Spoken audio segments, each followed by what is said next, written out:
Good afternoon, everyone. Thank you for joining this webinar. My name is Yigal Behar, founder of 2Secure. We specialize in helping business owners and managers get them secured from cyber attacks. Today, I'm going to share with you something that could literally save your business and your bank account.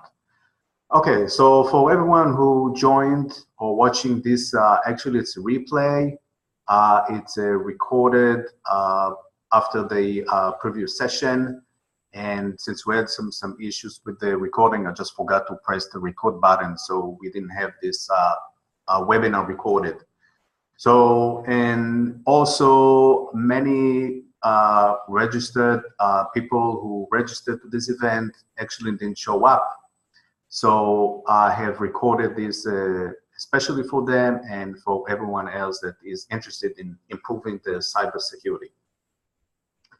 Now, I know that you are likely on this webinar today because you are concerned about protecting you and your company from the vast and growing number of cyber threats that are out there today. Be it ransomware like the recent WannaCry, bank and credit card fraud, RAG employees, and regulatory actions being taken against you, or simply being down for hours or days due to a virus or employee mistake. So with that, we'll start with the next slide. And I forgot to mention that you can use the synthesis. This is recorded and it's been posted on YouTube, so you can actually make a comment in the box below the video with any questions. And of course, in the end of this presentation, this webinar, you will be able to see my contact information. You can either email me, call me, and my office will be able to handle any question you may have. So please do so after the webinar, and let's get started. So today we'll cover three items, and I hope that everybody can see my screen. I just want to make sure that my screen is shared, and it looks like it's shared. Okay, so let me do stop share. Okay, and we're gonna reshare the screen. Okay, very good. Okay.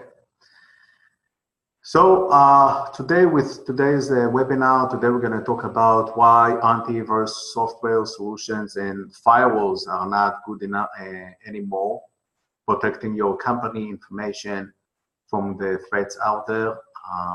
Probably you have solutions that are there for a while and you haven't been updating it, or it's been updated, or something is missing there, or maybe you don't have enough licenses to protect the entire company. Whatever the reason may be, you should know that this is a major risk. Although you think that you have those solutions, you have a false sense of security. The second item is it's about your bank account, the shocking truth about your bank account. And we'll see how this threat can basically empty your bank account because of something that you don't have in place, either procedures or some sort of controls in place to prevent this from occurring in the future. The last item, which is actually combined with two, it's mobile computing and cloud applications. We're going to discuss some of the things, actually a recent finding or recent data breach related to a company. It happened last week. Today is December 25th.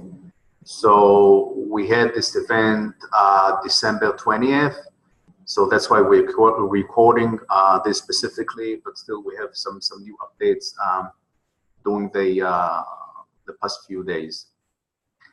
And what happened with this case, we're going to talk about a network breach that happened due to the fact that some information was leaked to Amazon. So for you guys who are using cloud applications, that's what happened when you have information all over the place. You basically increasing the risk. So with that, let's continue with the next slide.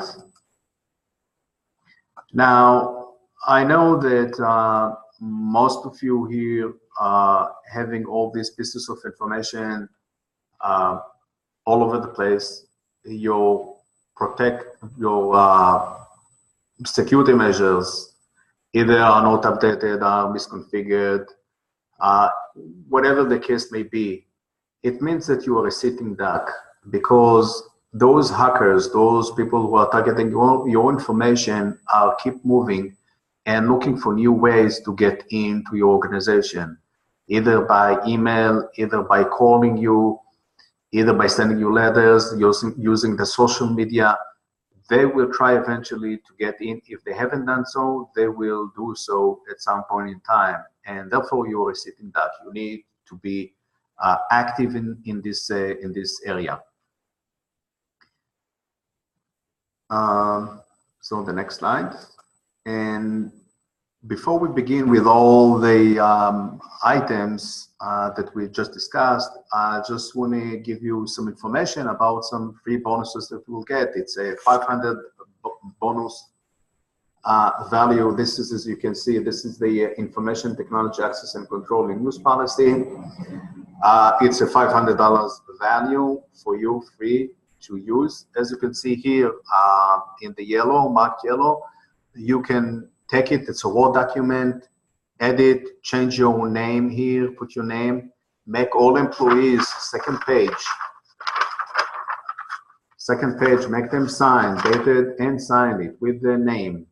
So they know exactly what they can do and specifically what they cannot do with your computer and network system and application. So this is very important key in cybersecurity, that your employees would know what they can do or cannot do. The second bonus is my self-published book. You can find it on Amazon now. I think it's for like $15 or $10. I forget the amount. Anyway, for people who join this webinar, register to this webinar, they will get it free. So this is the back, the front of the book, and in the end of the webinar, in order to get those pieces of free stuff, you're going to need to wait to the end of the webinar in order to get the information how to obtain those free bonuses. Okay, so let's continue, and I'm sure many of you that registered to this event, either maybe you know me a little bit, most of you don't know me, never had my name, and I would like to present myself. So who am I? My name is Yigal Behar. I have experience working in cybersecurity in Avnet Deloitte in Israel. For 4 years I worked there, and we worked with a different organizations like banks, government, like the Social Security Administration or the Prime Minister office in Israel. We also served private companies. In 2004, I founded my second business, 2Secure, with a one mission in mind, which was safeguarding data assets anywhere, anytime, for anyone. And I've been done so for hedge funds. My company done it for hedge funds, banks, and other private companies for the past 15 years. I'm in cybersecurity. So this is just a small introduction who's giving this webinar. Okay, so let's dive into the next slide. So here in the next slide, I brought it because I thought it's interesting to see how the crime evolved over the years and what is the impact that those events have on us. So in the old days, as you can see this black and white picture, you see people having a gun in their hands and robbing trains. So what was the impact? The impact was 20, 50 people, and that's it, it's done, it's over, right? With today crime, you see that the impact is millions, like the Equifax, as you can see it, and we'll talk about the Equifax specifically in the next slide. were affected 44% of US population. So now you see the impact is so huge. So what can we do about it? And this is something that we need to consider and see what we can do to protect ourselves. At least we want to, if we have a known risk, we would like to reduce the risk as possible. So in my book, I discussed my Army service, and we did four basic things. One of them, we did a lot of exercises, and we had also threat intelligence. And besides those, we did other things, and we learned also from mistakes that were done in the past, and also we were looking for the unexpected, meaning looking for signs that something is going on, but really you don't have sufficient evidence, but you need to open your eyes and your ears to see something that is unusual. So those are the four basic things that we did in the Army. Okay, so let's go to the Equifax system, the next slide. So as you can see, there's a lot of events marked here on this timeline, but I'm not going to discuss all of them. I'm planning only to discuss those who are very important for our webinar. And what happened there is with this network breach, as you can see, and I'm going to focus only on the red items here on the timeline. Now, what happened in the beginning of February? Apache Foundation. Apache is a web server. People who know about this a little bit, you know what is Apache. People who don't know, Apache is a software that allows to serve web pages on the internet. So basically, when you go to a website, behind that website, there is a server that serves those requests and render those requests and send back the information to the user and present it on the web browser. So they published a advisory saying that something happened. They found this vulnerability in a web application framework called Strauss, and letting people who are using this platform to take some actions. And then in the beginning of March, as you can see here, they released a patch here. And then there was a cert advisory, like they gave more information about the advisory, workaround and patches and everything necessary in order to fix that vulnerability and close this specific hole in the security. Now, so the different events in April and May, those hackers actually, later on, they brought a forensic company. And that forensic company found these pieces of information. So now we go now from the present, and we go back to the past and understand what happened. So the forensic company was able to gather this information. So that's why we have a little bit background information and dates, approximate dates, right? So those hackers actually breached to the April and May. They had breaches. Of course, Equifax didn't know about those breaches. And then, so they had another breach that happened a month before that specific breach. So they had two breaches at the same time. Now, what happened next is that the hackers were able to breach in, and you see hackers in Equifax servers. So they are now on Equifax servers. They are collecting data, and now they have 2.5 months to collect as much data as they need. And now we need to do it slowly, because maybe you want to take the information being undetected. So you need to do your gathering, the information gathering slowly, so you won't be caught. Now, and maybe they were caught because somebody noticed that something weird is going on. And the breach was detected almost in the end of August. So you have 2.5 months that the hackers were all over the place. and nobody knew anything. And actually the FBI tell us that it takes about, on average, it takes about 14 months to detect a network breach. I think in this case, it took them 2 months, or at least 2.5 months, so they have some benefit here. It took them a day to patch those vulnerable systems, which normally it takes about, based on different research information, it takes about 50 days to repair a breach. So in this case, it took them really short time. What happened? What were the outcomes of this data breach? So the CEO had to retire, the CIO, Chief Information Officer, had to retire, the CISO, Chief Information Security Officer, had to retire.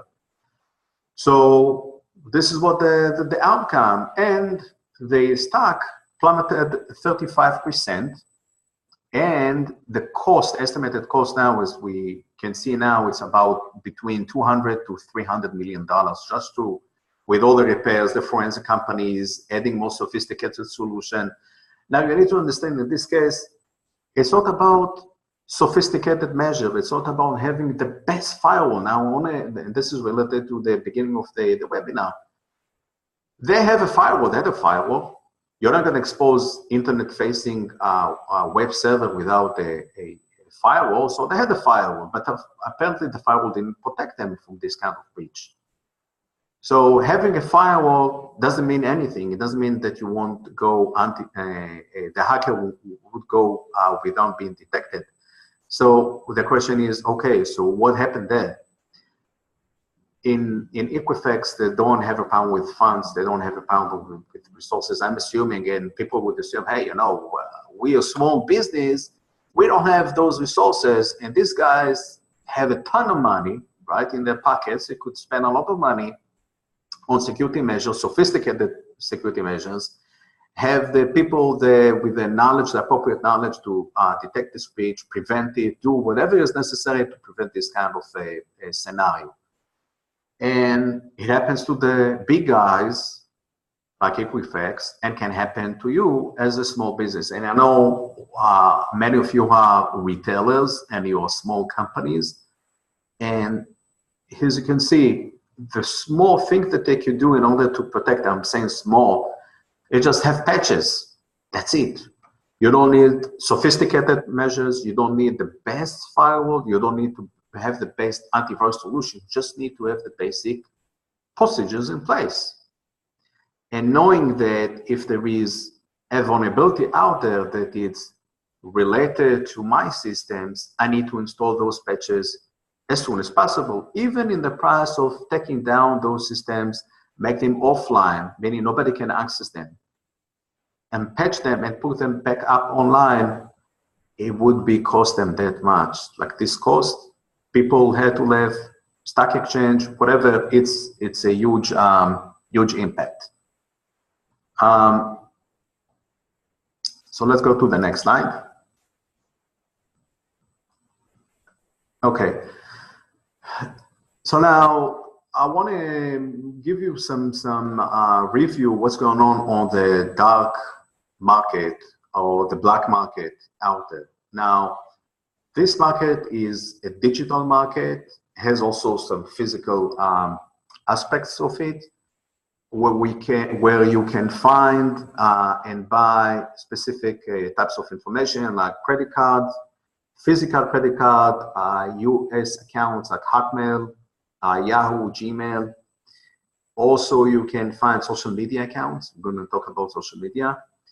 And as you can see, this is when I saw this information, almost $500 for corporate email accounts, and I was wondering why corporate email accounts is so high. And I'm sure you're going to ask yourself the same question. And the reason is because this account actually give you keys to get into the organization. Maybe it's been used as a login information to a VPN, to a secure system. Maybe I can use it as a fraud, like the CEO fraud. I'm going to talk about this later. And this is can give you a way in to the corporate and do more damage to the organization. Therefore, the hackers, they want to sell it for more. That's why it has such a higher price, higher value. And we're still with the black market. As you can see, you can buy, for instance, the first item here, remote access Trojan. This allows you to take control over a remote computer. The cost is $5 to $10, $9. It's like nothing. And what this software gives you, give the hacker, the ability to control on your system, open your camera, listen to your microphone, and do whatever things that you want to do, even keylogger. So whatever you tap on your keyboard, will be able to record it and send away to some server that nobody knows anything about it. And now there's two things here. One, you need to deliver this remote access Trojan, and you can do it by spam. And the second item is that this tool is not known to the antivirus software solution companies. So this is released. It's a new version, was never seen on the market. And now everybody's rushing to do analysis on this new threat, create the antidote, and send it to your computer in order to protect you from this upcoming threat. But if you launch it before you got the threat, game over.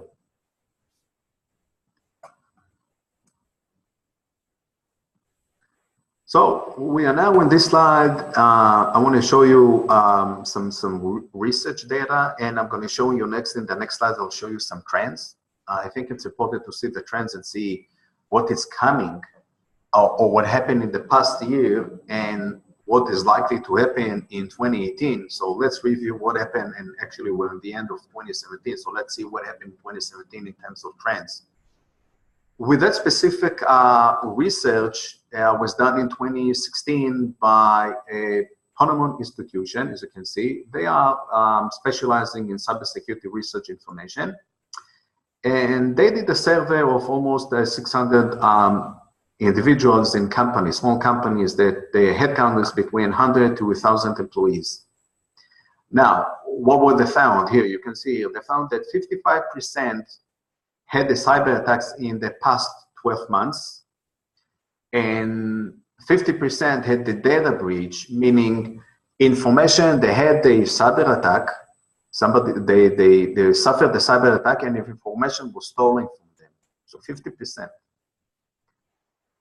Another key finding here that was really caught my eye is this one. Only 14% of the companies reported in this study rate their ability to mitigate cyber risk, vulnerabilities, and attacks as a highly effective. So what happened with the 86? They don't have, they are not effective. And there is, of course, is a breakdown for those 86. They have something they relying more on the antivirus solution to detect those breaches and prevent it. Some say, oh, it's the firewall, as we're discussing now. And now here, this is another addition. Now, moreover, the introduction of cloud application and infrastructure and more mobile devices is creating more security risks that will stretch these companies' resources. Wow. So you say, okay, you know what? I'll take all my data. So here's the thought. You're going to take all your data. I'm going to put it in the cloud in someone else's hands that you never seen, you don't know. You count on them to do a good job, even better job than you do. And with this research, just show you that when you do so, it will increase your threats, right? So we're going to say, hey, so we're not going to move to the cloud. We don't say that either. We say you need to think what you're going to put on the cloud. You cannot put social security numbers on the cloud. You need to think about it, where you can store these kind of pieces of data. So saying that you're a small business, and this is, we're coming to this point, saying that you're a small business and I don't have anything in value, the research that I showed you just now shows exactly the opposite.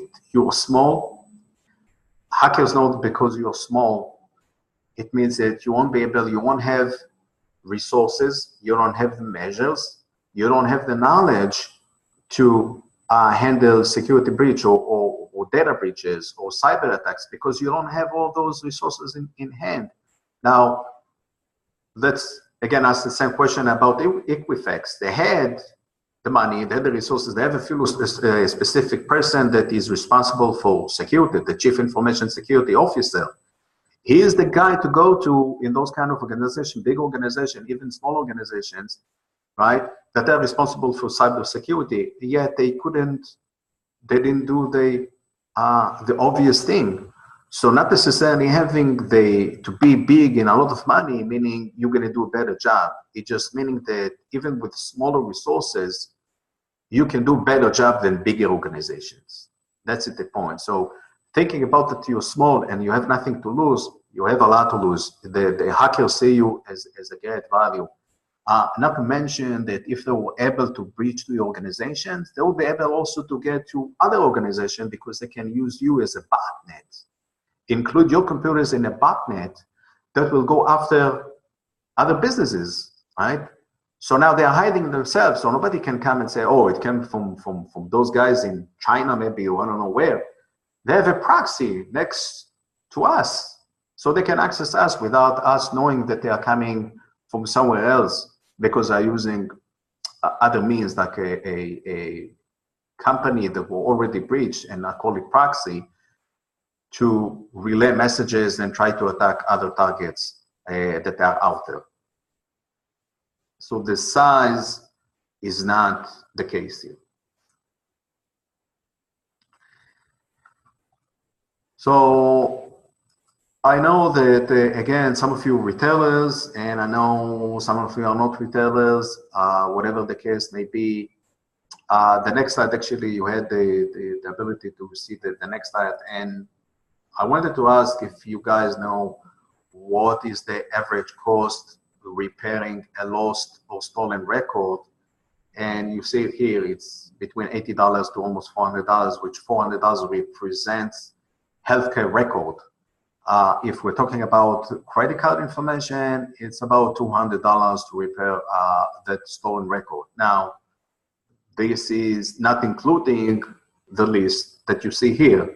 Any reputational damage, loss of clients, class action lawsuits, legal fees, compliance, replacement of data, downtime, loss of productivity. So now you are small because you think you are small, you don't have anything to lose. You have a lot to lose. You can lose your business, basically. The next item is the bank fraud, and as I mentioned in the slide,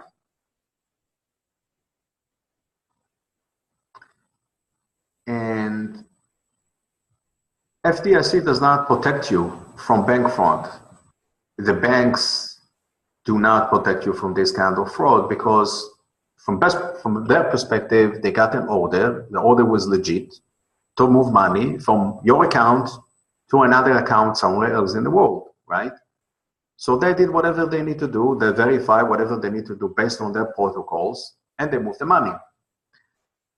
But then you discover that this transaction was not appropriate. Nobody ordered anything. And actually what happened in this case, the CEO sent an email to the CFO or to the accounts payable, say, okay, you need to pay this amount of money to this bank account. And say, okay, it comes from the CEO, you see the signatures, everything looks right, and you move the money. Apparently what happened, somebody was able to capture the CEO email, use it as a template, change it a little bit, and send it to you, thinking that you would follow the instructions and transfer the money. Boom, the money is lost. So with the next slide, I'm going to show you some tips here, what you can do with this specific case. First, cancel your debit cards. They are number one to get in to your bank account. Just cancel them. They are easily get compromised. I have a dedicated PC for online banking. So you're gonna ask me, what, you want us to have a dedicated PC for online banking and credit card? They say yes, and I do it myself.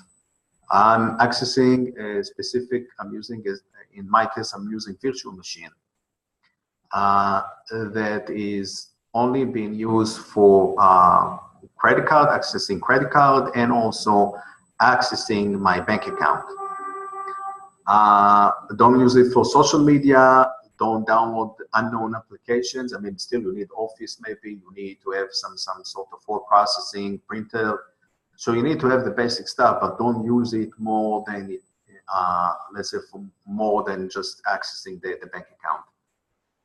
Sign up for email alerts. Log into your bank account, set up an alert that whenever you withdraw $100, you'll be notified either by email or text message. Require your signature for any wire transfer. Have your money spread over multiple accounts. So for instance, have a payroll account, have a accounts receivable account. So if one account was compromised, the second or the other accounts won't be impacted because of this breach. So just reduce, again, security just reducing the risk. We're doing all those actions. If we had the risk, as I said before, we want to reduce the risk as much as we can without, of course, allowing us to run the business appropriately. So we're going to talk about social media, as I mentioned earlier in this webinar. And the threat number one is account security, where 600,000 Facebook accounts are hacked every single day.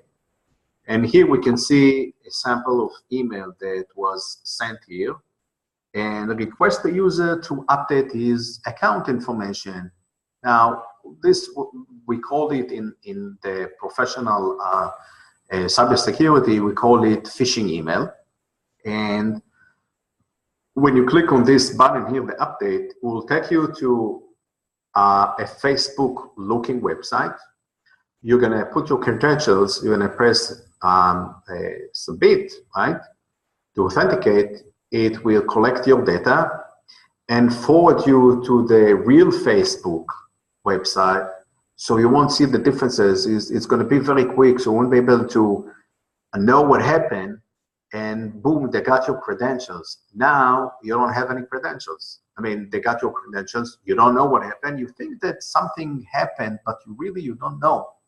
And actually, I had a guy who called me a few days ago, I think 2 weeks ago, and he mentioned something like that. They said, okay, we need to authenticate, we need to identify you, put your social security number. So now they collected the social security number. Nobody's asking for your social security number unless you do some bank account application and they're looking for social security numbers. But nobody from Facebook will ask you, hey, we need your social security number. So you need to be careful with the emails that you get and how to spot a phishing email. So as you can see here from Facebook, right? But when you look at the email, it says facebookmail.com. So now the hackers acquired facebookmail.com, thinking that people will only rely on the fact that on the weakness, human weakness, and they're going to read only the first part. It's that, oh, Facebook, okay, it's Facebook, so it's okay. Facebook mail, oh, it sounds okay. Facebook mail, okay. You don't know. And it's a phishing attack. So you need to teach your employees, because your employees are the first line of defense. When they get this kind of emails, they need to recognize it and know. If they don't know, they should ask somebody else that knows. If they don't know, it's a problem, and you need to train your employees. Second threat is loss of productivity. Employees going on their social media, they are spending a lot of time advancing their own personal agenda and not advancing your business agenda. Making more business, find more customers, make more sales, better service, whatever the case you are working on, they are not working on your business, they're working on their own business. So now they're gonna ask, okay, what we can do? Simple answer, you can control that if you have the appropriate measures to control social media and other types of website access. doing working hours. Maybe you want to say, okay, no, maybe doing lunch for an hour, I'll let them use the social media. You can do that. Depends on the measures that you have, on the solutions that you have in place. Some of them, they don't, if they are too old or they are not updated, you don't install. Also, firewalls have patches and firmware updates. You need to make sure that they are installed. Talk to your IT if you haven't done so for a long time. The number of threats with the social media is bad PR. In this case, you can see an employee in a restaurant posted this picture, and what happened, you get the bad PR, the employee lost his job, but you stay with the bad PR. Now, of course, it's going to take time until we recover, but the damage was done.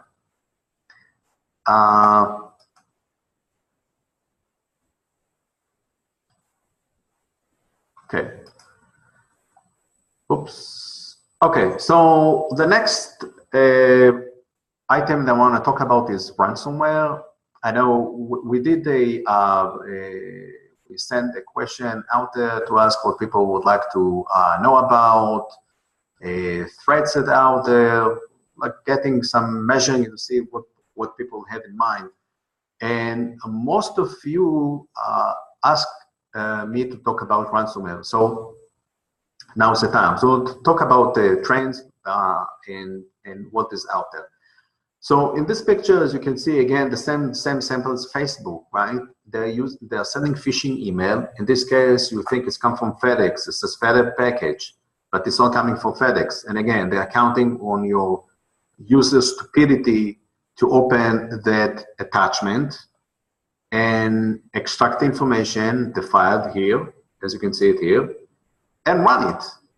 And boom, you got something on the screen. Maybe you got the red screen because this threat downloaded more malicious software to run on your computer, and boom, encrypted all your data, and now you don't have access to your data on the computer or on the server or the cloud or wherever you have information. And people say, oh, you know, we are using Dropbox, so maybe those, the Dropbox is protected from ransomware? No, it's a drive and they can access it like it's a C or D drive on your computer. They can encrypt the data easily. If you can access that information, the ransomware will be able to access that information. There's no difference between you as a user and the ransomware. Okay, so let's see if I missed something here.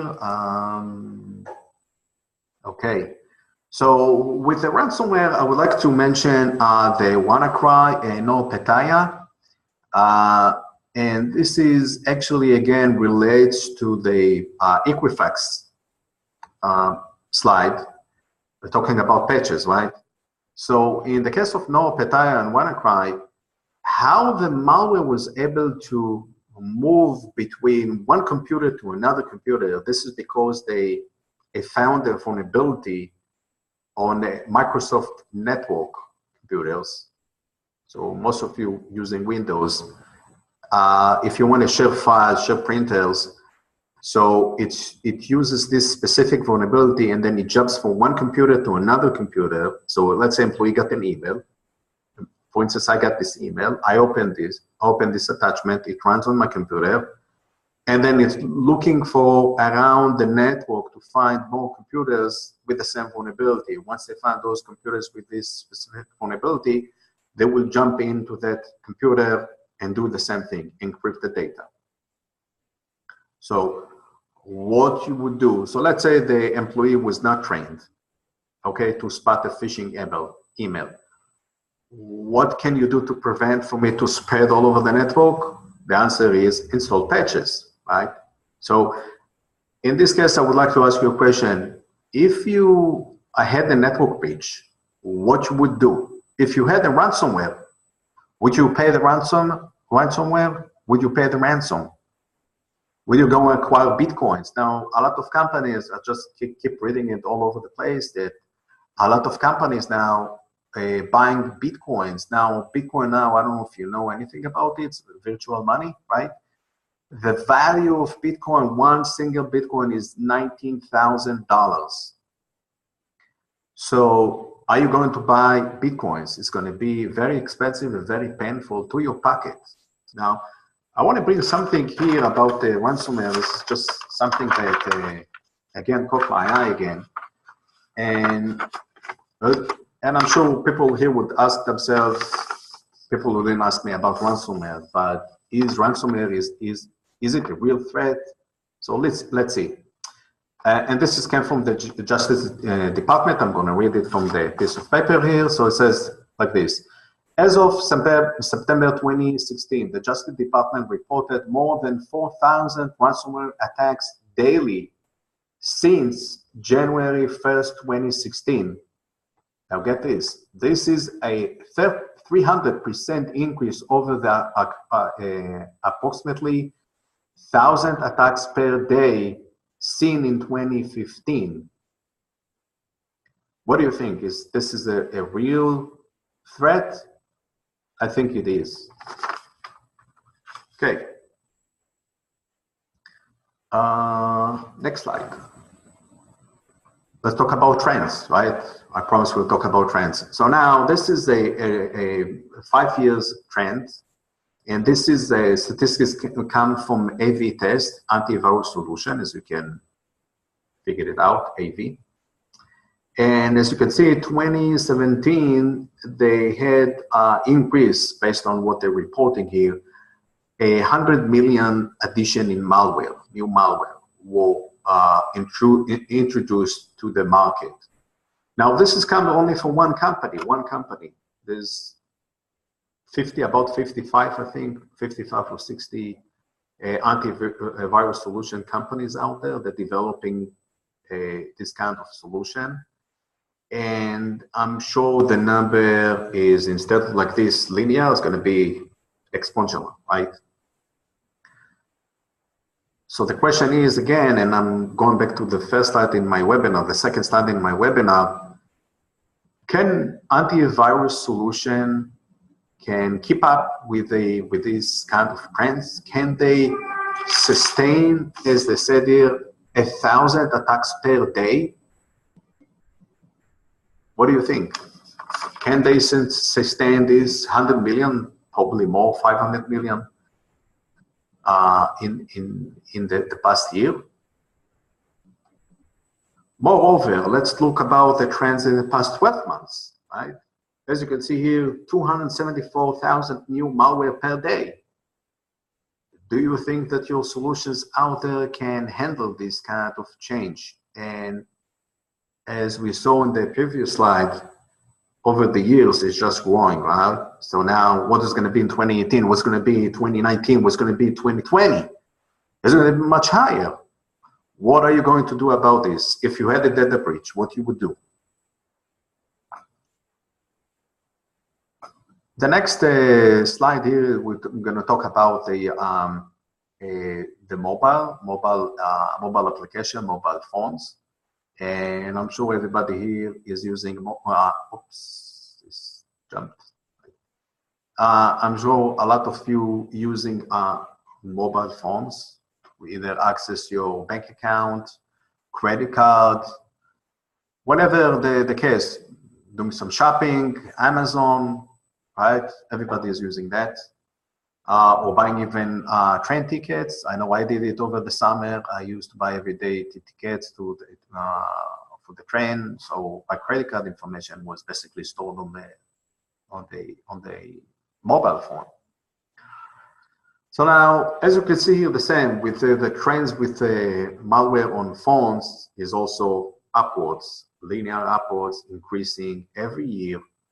And again, this is coming from, this time from McAfee Labs, and this is only one company, right? We have about 68 companies. The trend is much higher. So therefore, the threat is also much higher. So now, this is also related to a conversation that I had with one bank here in America. I also have branches all over the world. And they said, you know, there is a new attack where somebody, they're using what's called multi-factor authentication using the phone, said, okay, instead of having this special hardware that numbers are changing. There are 6 numbers. They change every 60 seconds. It's called secured ID. Secured ID actually brought this concept. And I know it from like 20 years ago with a project that we did for the Social Security Administration. In order to log in, you need multi-factor authentication. This is how to go in. There's no, if you want to use a secured environment, you need to have multi-factor authentication. Now, instead of using this physical, I'm going to implement it. The implementation will go as an app on my phone, right? So I'm going to log into my bank account, and either the bank account will say, okay, you know what, we'll send you specific code, special code, one-time code. You're going to type that code to your computer in the login screen, and then we're able to log in and have access to your bank account. Now get this, if the hacker can install a malware on my phone and a malware on my computer, I can capture both and use those in order to authenticate. Now, when I got this code, they give me a grace time until I type in the information into the login. It takes some time. So maybe it's about 30 or 60 seconds. So if I gather those pieces of information, the login information, the username, for instance, and that code, special code, and when I'm in your bank account, game over. Okay, let's see if anyone has missed anything here. Okay. Another danger with mobile computing. In this case, this is a hospice that had their laptop, had a breach, and they lost a laptop, and the laptop contained sensitive information, and they had to pay as you can see here, $50,000 for HIPAA violation. The data was not encrypted, although the information was not leaked. Were able to retrieve the laptop, still they suffered this fine. So even if you was able to retrieve the information without any impact, know that some regulators will fine you for not complying. In this case, just had to install a special software that encrypts the entire drive, and that's it. Or wherever you have a specific folder that you store sensitive information, encrypt that folder. I would go just encrypt the entire drive just to be sure. So if somebody has an access to your drive, won't be able to see anything. So encrypt your data. This is a software. Just install it, encrypt the data, and that's it. Nobody would find them because they had security measures, simple security measure in place. Okay, so we're almost coming to the end of this webinar, and after seeing all these pieces of information, you're probably asking yourself, okay, we saw these threats, we saw the trends, and in fact, since this is a recording, after we had the webinar on December 20th, we got a call from a person who registered to this event, and we had a kind of nice conversations. They asked me questions, and then they told me, oh, you know, we had this event, we have that event, and we continue to talk, and the more I ask them questions, the more they're telling me that there are more and more events, cyber attacks. And then I asked them, you know, you had so many events in the past, and I said, you know, it looks like you don't have any visibility, you don't have any network analytics. And I said, oh, you know, our IT guy probably have something. I said, he must have something in place, but if this is happening time and time after again, it means that he doesn't have the appropriate network analytics. That this is a huge sign that you have a lot of events, and they keep telling me different events, and I'm sure they have more events. They had more events in the past. Maybe either the employees didn't report it, maybe they forgot about those events. They had many events. They had at least, I think, if I remember, 4 or 5 events, security breach events, and they keep telling me, oh, yes, the IT guy knows, yes, he had this, whatever. And I said, well, if you had this, he probably doesn't have what you need to have in place. So they got the message, and we're going to talk about this, what they're planning to do. So stay with me and get this, what they decided to do. Okay, so what they decided to do, let's talk about what you're going to do in this case. And you need a cybersecurity foundation, okay? So this program, what will contain this program? You need to have a solid UTM that can protect you from, give you, again, we are looking to reduce the risk. So we'll give you the ability to reduce the risk in terms of social media, cloud applications, and anything that you're using in your office. The second item is backup. Now, I know some of you may have backup, maybe the backup, I don't know when was the last time that you tested the backup.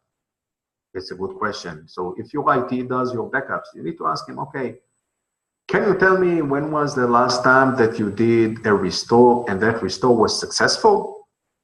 Can you show me logs? Okay, this is how we do it. For our customers, we have auditing. So every time there is a backup is done on the computers, we get an email or letter that tells us that the backup was done, and if the backup was not done successfully, so we know what happened, and we do restore, so we know that the information can be restored easily. We need to know how long it takes to restore. So let's say you have a lot of data and you need to restore a lot of information. Where are you going to backup it? Let's say the cloud is not available. What you're going to do, right? You need to have a plan, a certain plan in mind. When a disaster hits you, what you're going to do. You need to have a plan and have those measures and to understand what is acceptable for you in order to stay in business. Patch system often, as we talked about this with the Equifax, and I think that this is very important. Patch your systems. Employee education, and of course, as I mentioned, the access and use policy. Make sure to have this in place just to help you out, and basically will tell your employee, you know, we are watching to see what you do, and we have the right to do what we need to do in order to protect the business, so they know, right? And make sure to educate them, right? You need to give them the tools, like you give them the tools, you give them a computer to do their job, the daily job. You need also to give them the tools in order to spot a phishing email, for instance. And there is something that I wanted to show you that related to the black market, but maybe I won't show it to you. Okay, next slide. So bottom line, you need to get serious about your cybersecurity program. You need to have something in place. You need to have policies and procedures. For instance, a new employee comes, employee leave, what you do. Those are key activities in any organization, small or large. So probably going to ask yourself, okay, if we need this program, how that program looks like. Have a risk assessment. Now, in risk assessment, what normally is being done in risk assessment, you go and you check the systems, cloud applications, how the information is being handled and managed, how are the backups are done, the security controls that you have in place, AV solution, antivirus solution, anti-spam solution, firewall, whatever you have in place on your computers and network. And basically looking at the business and see what's going on there in order to understand what is the risk. Are you installing patches? What are the ways to go to get in? Maybe the employees are not well trained.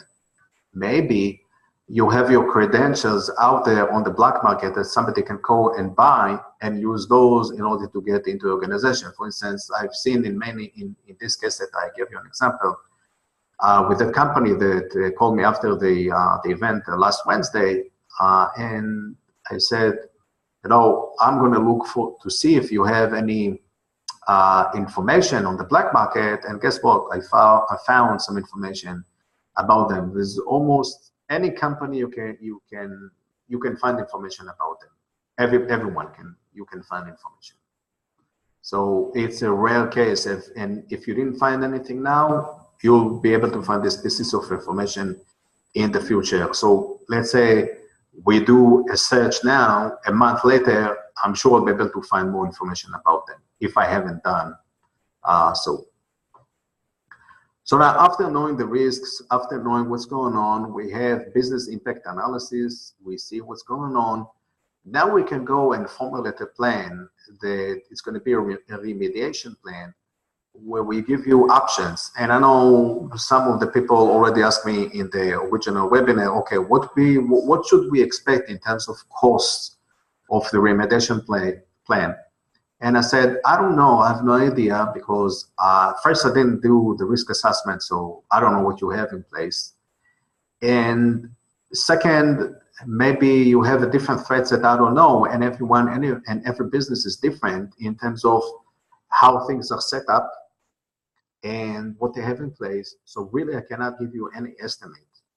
And then he said, okay, can you do a remote risk assessment? And my answer was no, I cannot do remote risk assessment, because remote risk assessment won't tell me anything, because I need to see how your network is set up, how the wires are plugged, will tell me a lot. So let's say if you have for instance, you collect credit card information, and you have your terminals connected to your network, everybody's connected to the same network. Now there is a huge problem here, because credit card information passes through the entire network, but I won't be able to see it on a remote assessment. So it's a useless to do remote assessment. It's a useless. I cannot see whatever we need to see in order to give you a picture of what's going on. I cannot scan your network for patches. I cannot see many things over over remote assessment. Of course, I can do remote assessment for the firewall. I can see the settings, but it's not going to give me anything. It's not going to give you a value. So after we had a remediation plan, we know what to do. We need to install certain things. We need to reconfigure the network. We need to do certain things on the network, whatever the case may be. Now the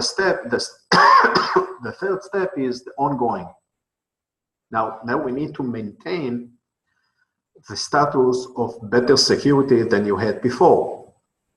Now in security and also in business, you always look and say, okay, how did we improve in the past 12 months? Did we improve better? Are we in a better position, better point? So we have point A, and now we have point B. Is point B better than point A? If it's a positive answer, and hopefully you have a positive answer for your business as well as for your cybersecurity, you're definitely in a good shape. So you cannot say, okay, I'm going to set it and forget it, because you cannot.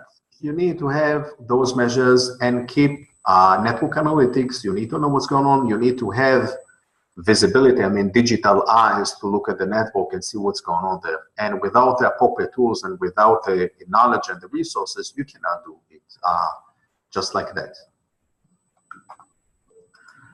So almost we are coming to the end of this webinar. And since people here are registered to this event, and this is a replay, and I know this is during the holiday season. I know we did it in December 20th.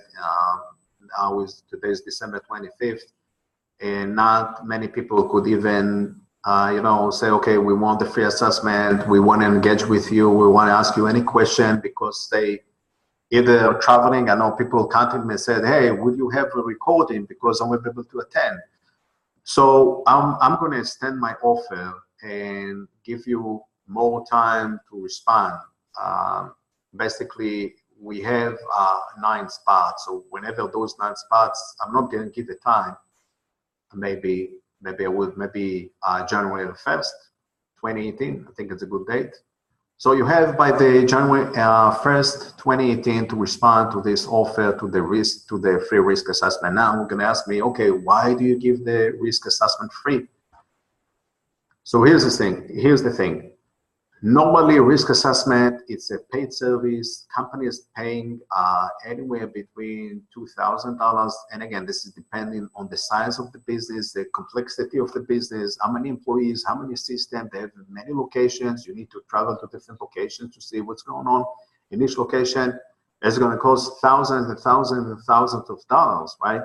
So average can cost maybe $10,000 if it's a 35 employee company. We had an accounting firm. We gave them a assessment, and we quoted the price for $10K. This is a normal prices. So this is a paid service, and we want to give you a value. And I know, and I'm sure many people who came and registered to this webinar, watching this webinar right now, also the recording, they are looking to get value. So we want to give you good value. We want to give you something that will benefit you. Now, this is by application only. So only people who registered and gone through a conversation with me that I can vet them and see that they're really in a good need, they will get it free. There will be people who would get this free assessment. So what we're going to do in this risk assessment, as you can see on the slide, we're going to check your backups. We'll check up if your system are patched.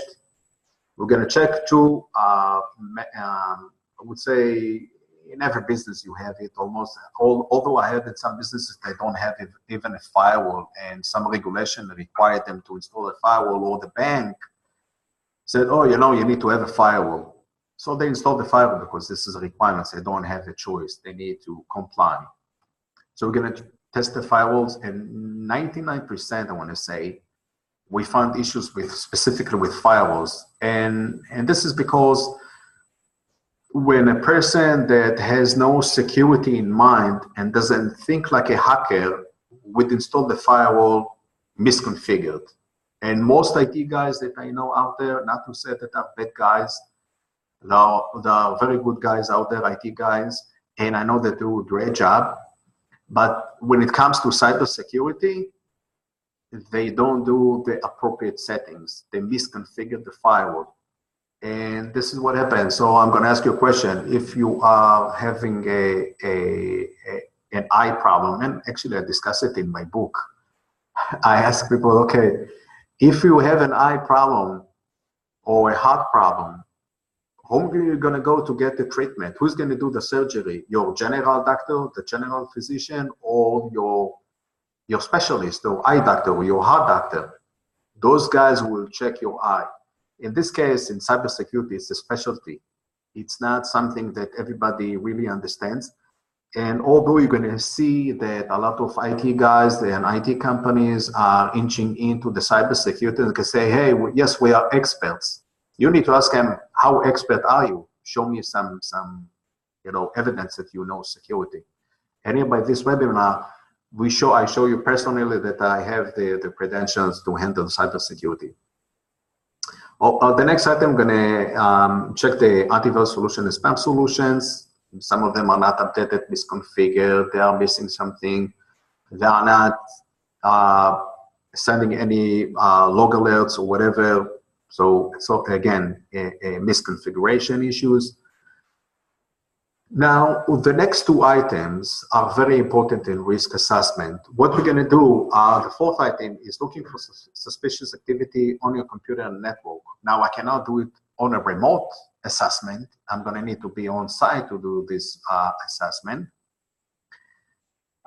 Because if you think about the first three items, it's good to have those things in place. But if something happening right now, it's like a heart attack. You need to act now. There's no time to wait until something bigger is brewing down there in your network without your knowledge, because you don't have visibility to your network.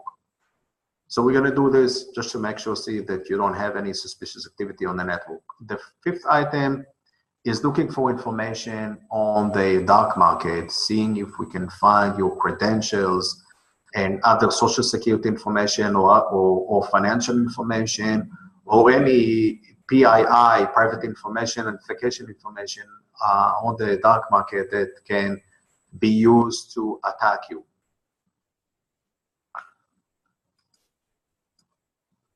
So now we're almost coming to the end of this webinar. And those three things you need to know. As I said, I can work only with 9 companies. You need to be serious about your security. You need to be do the right moves here.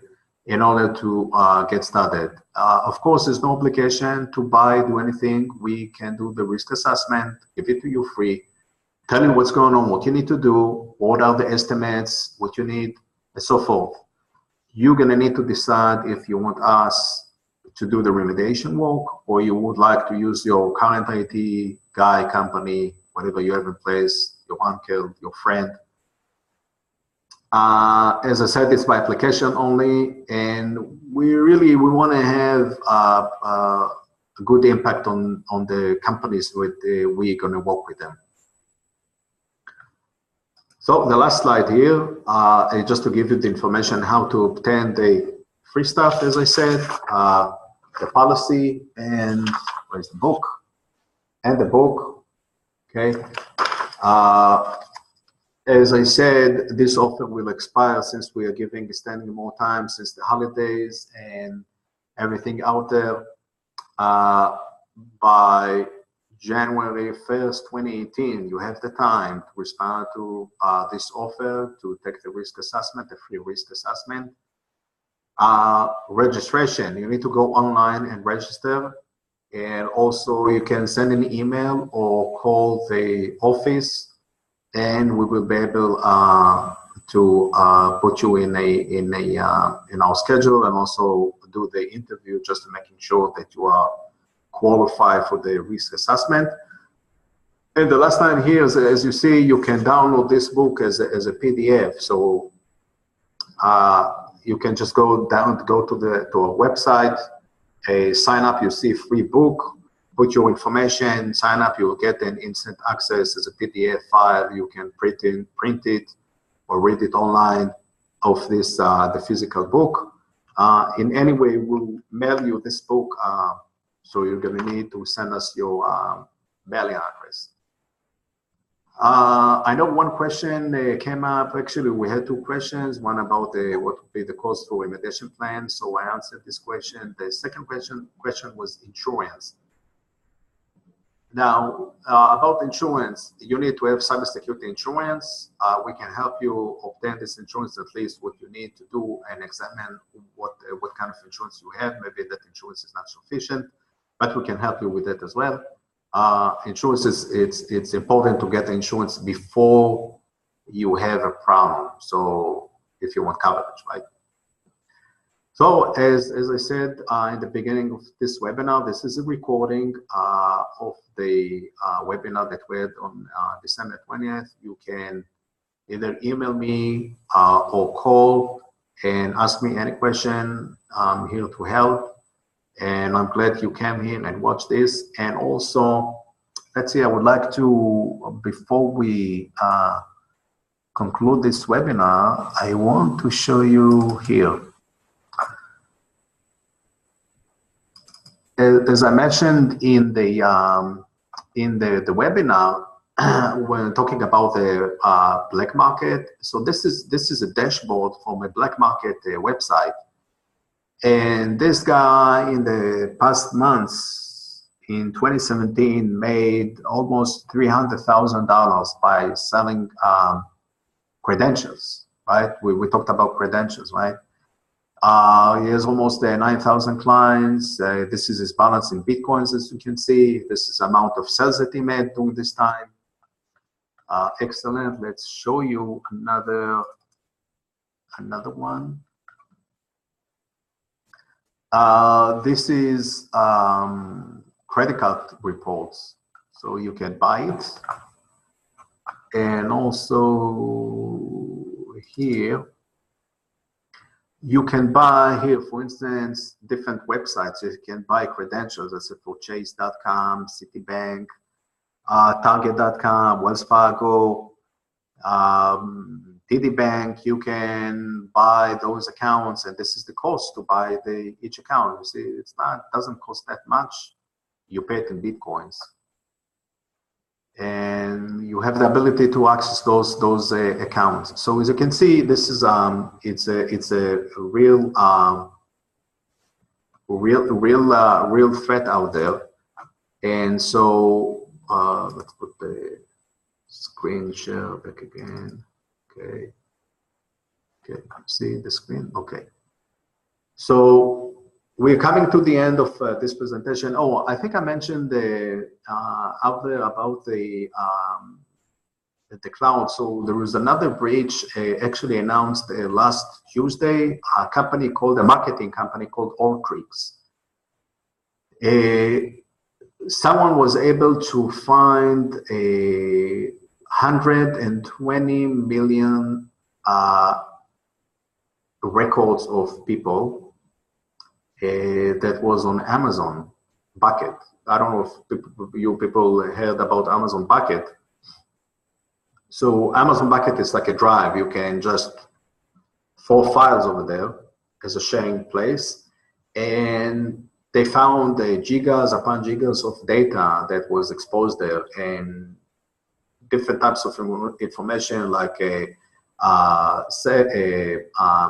found I think social security number, they found the date of birth, they found a lot of pieces of information that can be used for phishing and also to be used in the social media attacks.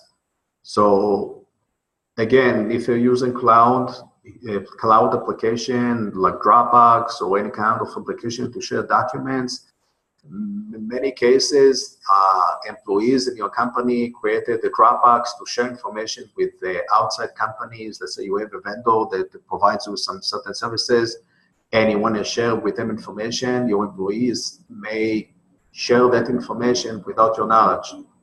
And basically, they have access to your information without your knowledge. So it's an important point to make, even now in the end of this webinar, because we touched a little bit cloud application, but really this is, I think, was needed to mention, although in the end of the webinar, I think it's important to do so. So with that, I hope you enjoyed this webinar. You've learned a lot, and we are planning to have more webinars in the future. If you have any questions, or you would like to have a webinar or a seminar in your office, or you would like to have education program to your employees, please use the email as you see here on my screen. Send me an email and tell me that you would like to do a seminar or webinar, or you have a question, or whatever the case may be. I am open and willing to help. I hope you enjoyed this webinar, and we are coming to the end of this webinar. Thank you for watching. This is Yigal Behar from 2Secure. Thank you very much for joining, and have a great year and successful business and life. Thank you.